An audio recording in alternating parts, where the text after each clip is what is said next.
that Guittard specifically pays well above a market rate to buy chocolate that actually supports the farmers. That's important. Couverture is another keyword. Couverture means coating in French. So when I talk about couverture being a grade of chocolate, it is the highest grade of chocolate. It has the most cocoa butter content in it. When a chocolate manufacturer or a chocolatier wants to cheap you out, they do not use much cocoa butter. And as it happens, cocoa butter is the most expensive component of chocolate. Can any ladies tell me why? Ladies? What's that? It does. Cocoa butter is a very, very healthy natural fat that happens to melt at body temperature. So cocoa butter is often the base in high-end cosmetics and lotions and other skincare products. But what that means is the chocolate manufacturer can take cocoa butter out of the chocolate and sell the cocoa butter for more than the chocolate. So when a chocolate manufacturer makes cheap chocolate, they can't afford any cocoa butter. So we only use couverture chocolate, highest grade chocolate, lots and lots of cocoa butter. So I'm going to talk about how that chocolate is actually processed. Those chocolate beans, which are wandering around. Those, you can smell it, it's really intense. You can pass it around, that's fine. They are brought to the chocolate manufacturing facility, and the first thing they do is roast them, the way you would roast a coffee bean. Oh, you're right. They want to get the shell of the chocolate off. So there's a series of really, really large, intense machines. Big industry machines. The Guittard Chocolate Factory employs more than 300 people, and they make chocolate 24 hours a day, 365 days a year. Their machines just don't turn off. And there's thousands and thousands of pounds of chocolate they work at a time, because the process of beginning from that bean to a finished chocolate could take up to 2 weeks. There's a lot of refinement. And when I say refinement, I don't mean refined foods in the sense that you have processed foods. I mean refinement in the sense that the main goal is to take that chocolate bean and crush it and keep crushing it until the particle size more or less completely disappears. You get this particle so fine that when you put it on your tongue, it just seems to be a liquid. So there's no texture there anymore. So those chocolate beans are then made into cocoa nibs. And if you're familiar with Eclipse, you're really familiar with cocoa nibs because I use them a lot. This is essentially raw chocolate. I don't like the word raw because it's still roasted, but when people talk about raw chocolate in its natural state, usually they're talking about nibs here. There's no sugar here. Then the next step would be to add sugar, though.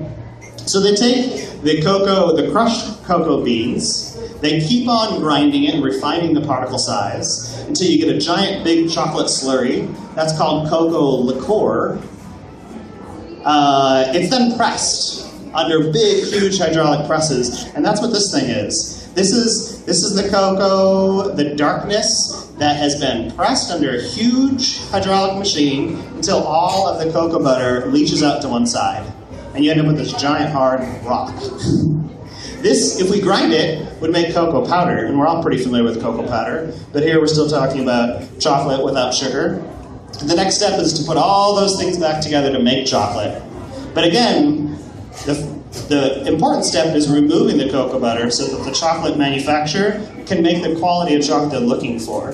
So again, couverture chocolate, really high cocoa butter. So the cocoa butter all goes back in. But if we're talking about really low-end cheap chocolates, they're going to sell that cocoa butter for a lot more money and it's going elsewhere. And when people qualify chocolate as being hard and waxy, it's because there just isn't enough cocoa butter there.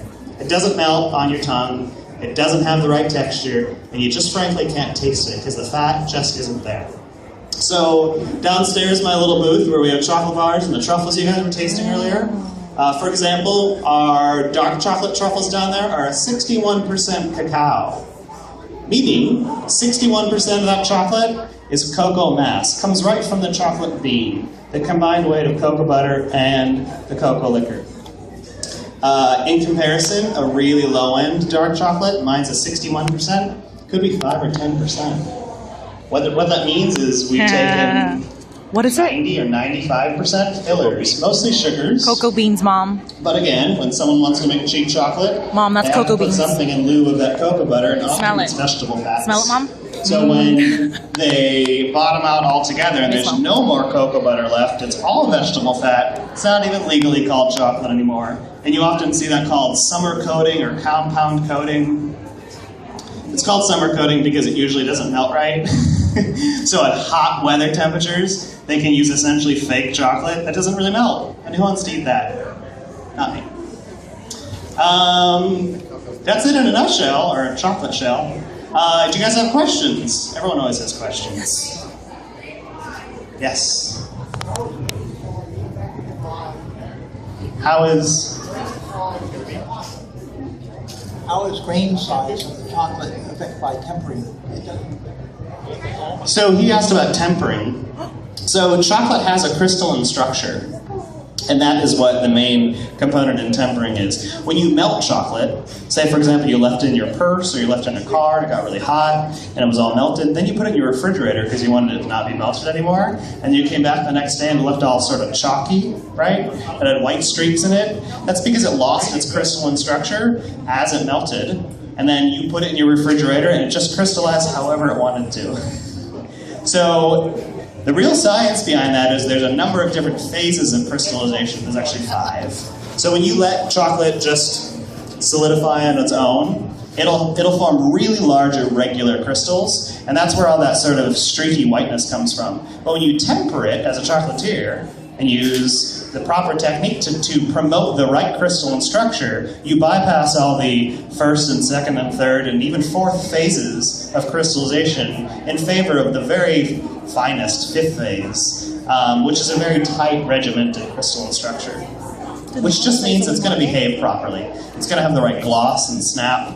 And believe it or not, tempering chocolate, giving it the proper crystalline structure, actually raises its melting temperature by 1 or 2 degrees, which is really fascinating to think about. It's just pure science. Other questions?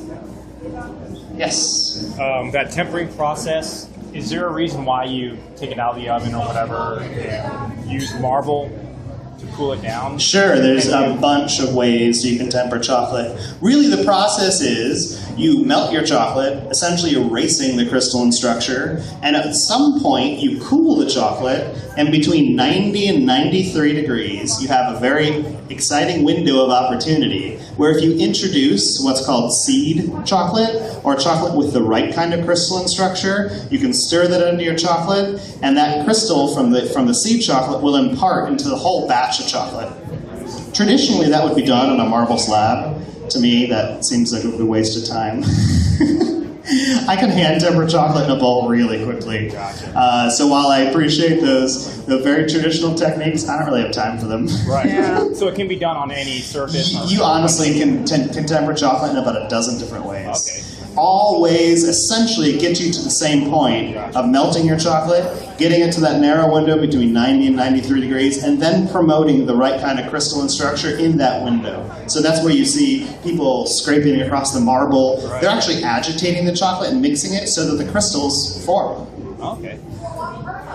For what purpose? If you don't temper chocolate, if you don't give it the right crystalline structure, it won't, first of all, won't release from molds. So when you work the chocolate and you put it in a chocolate mold, a plastic mold, as it cools, it actually condenses a little and pops right out of the mold. Okay, Mom. It also gives it the proper gloss and snap and texture, and because it's tempered, it raises its melting temperature a little so it doesn't